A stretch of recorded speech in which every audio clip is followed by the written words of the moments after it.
Hello and welcome back to Digital Asset Daily. Good morning, good afternoon, or good evening, wherever you are in your corner of the world. Circle CEO for banks, digital dollars, demands stablecoin strategy. And as we get into the article here with Jeremy Allaire, the CEO of Circle, created the USDC, I want to show that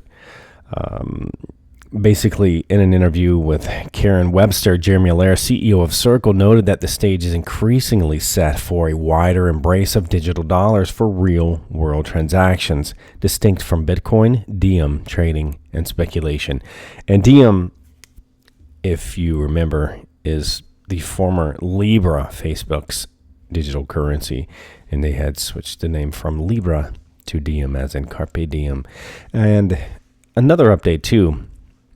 If you're unaware, the original Libra was intended to be designed off of Stronghold, which is a USD-backed digital currency built on Stellar.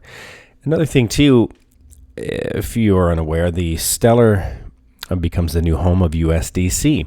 As integration goes live, the Stellar blockchain can be used to pay with USDC, the second largest stablecoin.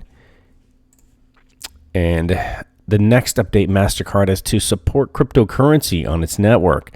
The company has already teamed up with cryptocurrency players such as WireX and BitPay to launch cryptocurrency cards in the past, but those players were converting cryptocurrencies to fiat currencies at their end. Another reminder here, Stellar, Mastercard teamed up with Stellar, so now they're already connected as well. And the BIS, the Bank for International Settlements, Augustin Carson's, his headline, Digital Innovation and the Future of Money. Money is evolving and has been for thousands of years. To avoid the volatility and cost of commodity money's scarcity, societies adopted trusted clams for more stable money.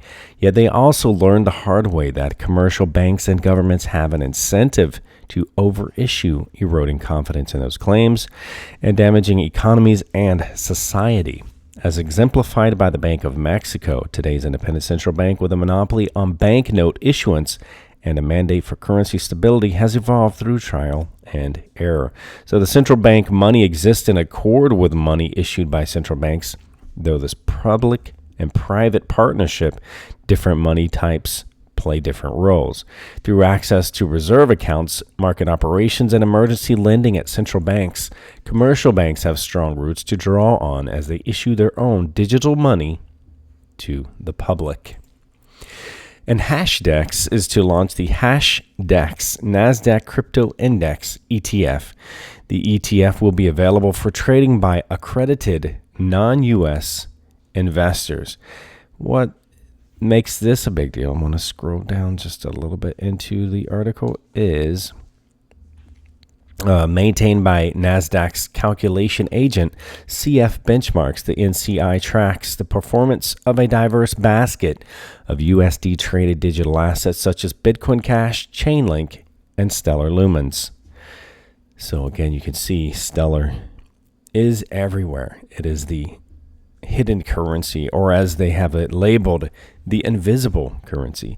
If you thought XRP was the one you can't speak, believe me, Stellar is even further hidden.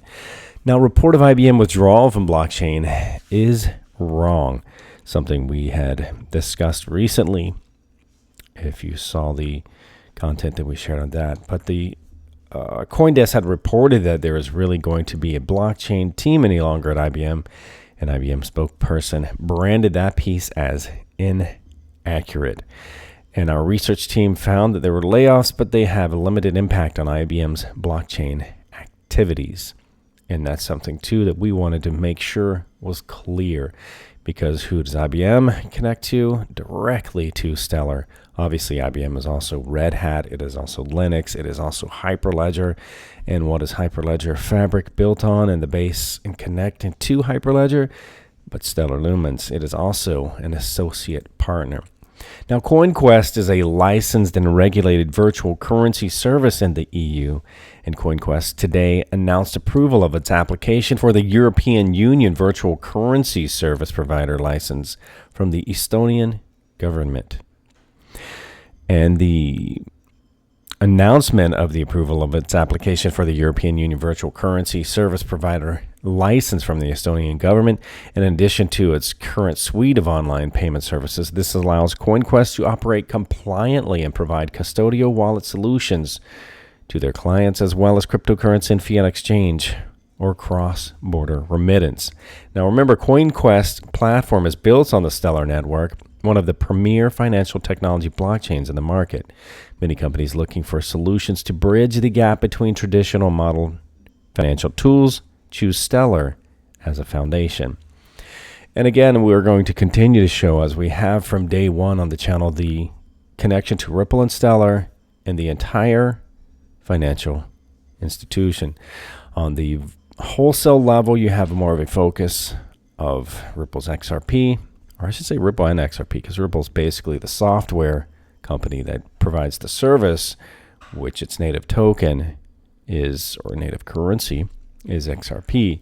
Then you have more of a focus on the retail, the unbanked, and the underbanked as being the laser-like focus of Stellar Lumens. But again, Stellar itself is pretty massive, and it's a network, not only just a simple focus of cross-border for the unbanked, underbanked, or retail, but it's actually a massive network.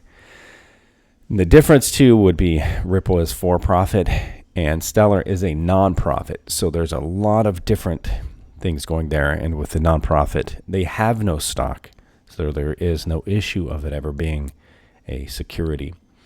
And again, remember, this is not financial advice. It's for entertainment purposes only. But before we go on, I'll leave you with a final thought. You become what you believe.